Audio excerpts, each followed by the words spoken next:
Good morning class 7th. Welcome to the online classes of Eklavya Academy. Today we will continue our chapter number 1st of geography, that is our environment. Okay? In this chapter we have read that what is environment, what are the components of environment. There are two components of environment, that are biotic and abiotic. Biotic और abiotic component से मिलके ही हमारी पूरी environment जो है वो बनी हुई है।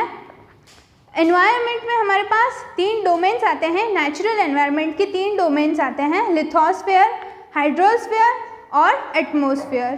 तो हमने पढ़ा था कि कैसे ये तीनों जो डोमेन्स है इंटरैक्ट करके बायोस्फीयर का फॉर्मेशन करते हैं। ओके, बायोस्फीयर क्या होता है? बायोस्फीयर एक जोन है बेटा, एक एरिया है जहाँ पे एटमॉस्फेयर, हाइड्रोस्फीयर और लिथोस्फीयर तीनों इंटरैक्ट करते हैं और उनके इंटरैक्शन की वजह से ही हमारी यानी कि ऑर्गेनिजम्स, जितने भी ऑर्गेनिजम्स हैं हमारी अर्थ पे, उनकी लाइफ जो है वो सर्वाइव कर रही है या फिर उनकी लाइफ जो है सपोर्ट हो रही है।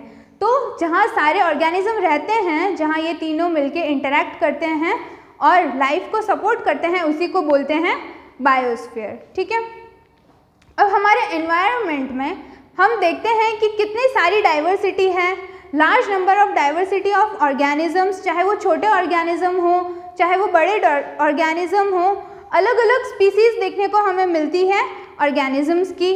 साथ ही साथ हमें प्लांट्स की भी बहुत सारी डाइवर्सिटी देखने को मिलती है, अलग अलग स्पीसीज की प्लांट्स हमारी एनवायरनमेंट में प्रेजेंट है। तो इतनी सारी स्पीसीज, प्लांट्स हो चाहे एनिमल्स हो, चाहे छोटे ऑर्गेनिज्म हो, माइक्रो ऑर्गेनिजम्स हो या बड़े ऑर्गेनिजम्स हो, ये स्पीसीज कैसे बनी ये सब हम देखेंगे, क्यों ये इतनी स्पीसीज बनी है। तो सारी स्पीसीज या जितनी भी डाइवर्सिटी है हमारी एनवायरनमेंट में, ये सब रिजल्ट है किसके? Change in energy. ओके, जितने भी चेंजेस हैं वो किसकी वजह से हैं? Change in energy of sun.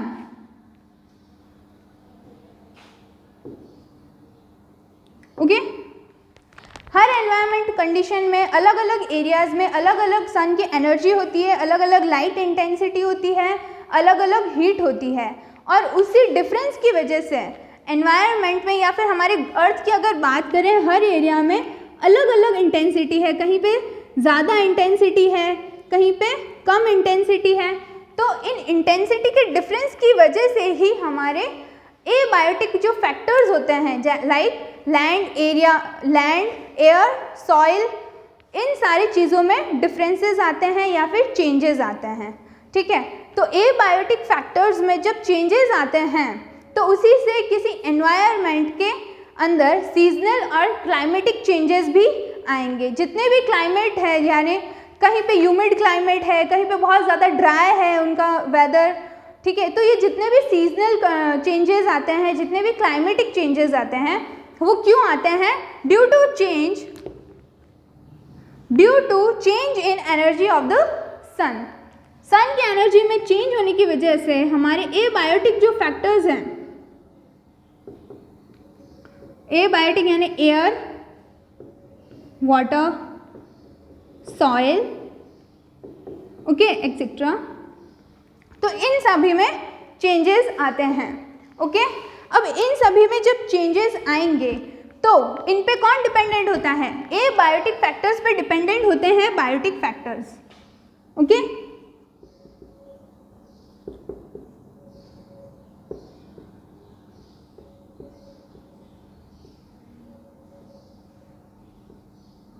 Biotic factors जो है वो डिपेंडेंट है हमारी एबायोटिक फैक्टर्स पे, यानी कि बायोटिक फैक्टर्स में हमारे ऑर्गेनिजम्स आ जाएंगे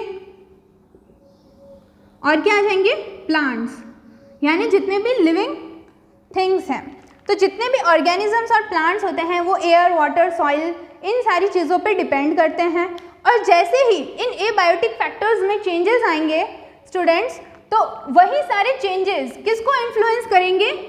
बायोटिक फैक्टर्स यानी कि बायोटिक ऑर्गेनिजम्स और प्लांट्स को इन्फ्लुएंस करेंगे। यानी इन्फ्लुएंस करेंगे का मतलब है इन्हीं सारे चेंजेस के अकॉर्डिंग ही बायोटिक फैक्टर्स में, ऑर्गेनिजम्स में चेंजेस आएंगे।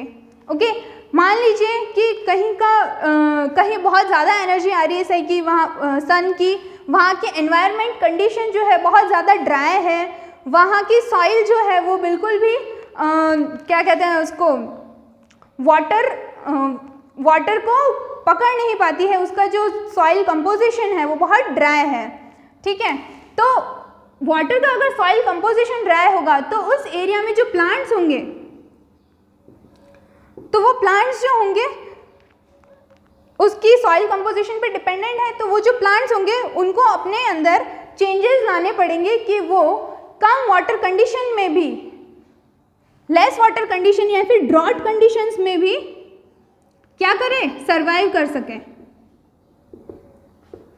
ओके, तो एबायोटिक फैक्टर्स में चेंज आने की वजह से बायोटिक फैक्टर्स यानी कि ऑर्गेनिज्म और प्लांट्स में चेंजेस आते हैं, और जितना भी एनवायरनमेंट होता है उस एनवायरनमेंट में चेंजेस आते हैं। अब जैसे जैसे एनवायरनमेंट में चेंजेस आएंगे वहाँ पे रहने वाले ऑर्गेनिजम्स और प्लांट्स में भी चेंजेस आएंगे, उन्हें एनवायरनमेंट के अकॉर्डिंग ही खुद को ढालना होगा या खुद को चेंज करना होगा।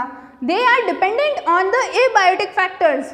तो जैसे जैसे उनका एबायोटिक फैक्टर्स चेंज हो रहा है, जैसे जैसे उनका एनवायरनमेंट, उनकी सराउंडिंग चेंज हो रही है, उन्हें भी, उन ऑर्गेनिजम्स को, उन प्लांट्स को, उस एरिया में जो भी प्लांट्स और ऑर्गेनिज्म है उन्हें अपने आप को चेंज करना पड़ेगा।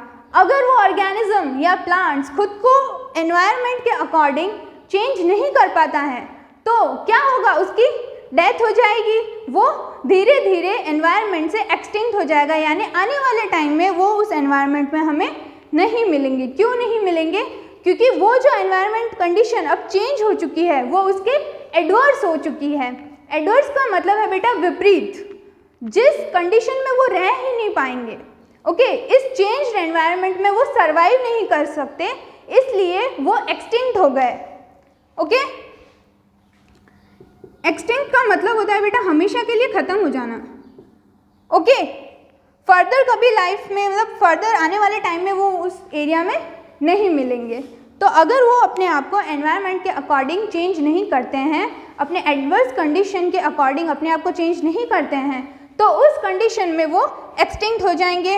और जो ऑर्गेनिजम्स अपने आप को एनवायरनमेंट के अकॉर्डिंग चेंज कर लेते हैं, अपने अंदर चेंजेस ले आते हैं, वो जो ऑर्गेनिज्म होंगे वो उस चेंज एनवायरनमेंट में क्या होंगे, सरवाइव करेंगे।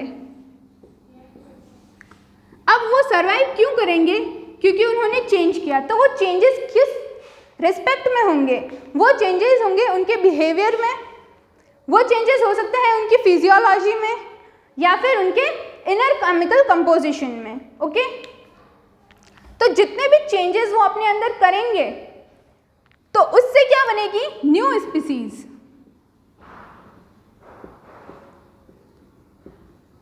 ठीक है, तो ये जितने भी चेंजेस होंगे, इन चेंजेस को ही हम बोलते हैं नई स्पीसीज का फॉर्मेशन होना या फिर फॉर्मेशन ऑफ न्यू स्पीसीज, यानी कि इवोल्यूशन होना। इवोल्यूशन का मतलब होता है बेटा formation of new species. Okay, तो हमने ये देखा कि स्पीसीज बनने के लिए जो मेन रीजन है वो आया energy of sun, because energy of sun की वजह से, change in energy of sun की वजह से चेंज हुआ है किसमें, एबायोटिक एलिमेंट्स या फैक्टर्स में, जिसकी वजह से बायोटिक फैक्टर्स में चेंज आए। और इन बायोटिक फैक्टर्स यानी ऑर्गेनिज्म और पॉपुलेशन में जब चेंजेस आई, उन चेंजेस को ही हमने बोला न्यू स्पीसीज का फॉर्म होना, या फिर the condition, the adverse condition in which an organism survive and results into a new species is known as evolution. Evolution क्या होगा कि किसी चेंज एनवायरनमेंट के कारण, एनवायरनमेंट में चेंजेस होने के कारण जब कोई ऑर्गेनिज्म या फिर प्लांट अपने अंदर चेंजेस करता है, चाहे वो फिजियोलॉजिकल हो या फिर बिहेवियरल चेंजेस हो, और उससे एक नई स्पीसीज बनती है, उन चेंजेस की वजह से नई स्पीसीज बनती है, उसे बोलते हैं इवोल्यूशन। अगर वो स्पीसीज चेंज नहीं करेगी तो वो क्या होगा, वो एक्सटिंक्ट हो जाएगी कुछ टाइम में, और अगर वो चेंज कर लेगी तो उससे क्या होगा, नई स्पीसीज का फॉर्मेशन। तो इस तरह से बायोटिक और एबायोटिक जो फैक्टर्स हैं वो एक दूसरे के साथ क्या करते हैं, इंटरैक्शन करते हैं, अब ये जितनी भी नई स्पीसीज बनी होगी वो इस चेंज एनवायरनमेंट में रहने के लिए फेवरेबल होगी, एनवायरनमेंट जो होगा इनके लिए फेवरेबल होगा, तो वो इनमें रहेंगी, यहाँ की जो वेजिटेशन होगी वो चेंज होगी, तो वो इसी चेंज वेजिटेशन में रहेंगे, तो इस तरह से ये एबायोटिक फैक्टर्स के साथ इंटरैक्ट करेंगे। तो ये हमने सब पढ़ लिया एबायोटिक और बायोटिक इंटरैक्शंस कैसे होते हैं। अब चेंजेस जो होते हैं ये तो चेंजेस हो गया नेचुरल चेंज, ठीक है। अब चेंजेस मैन मेड एक्टिविटीज की वजह से भी हो सकता है इंसानों ह्यूमंस ने कंस्ट्रक्शन के लिए, अपनी क्रॉप्स को ग्रो करने के लिए कहीं लैंड एरिया फिनिश कर दिया, तो वहाँ की जो डाइवर्सिटी होगी वो ख़त्म हो जाएगी। तो इन्हीं मैन मेड चेंजेस की वजह से क्या होगा, कहीं एनवायरनमेंट चेंज होगा।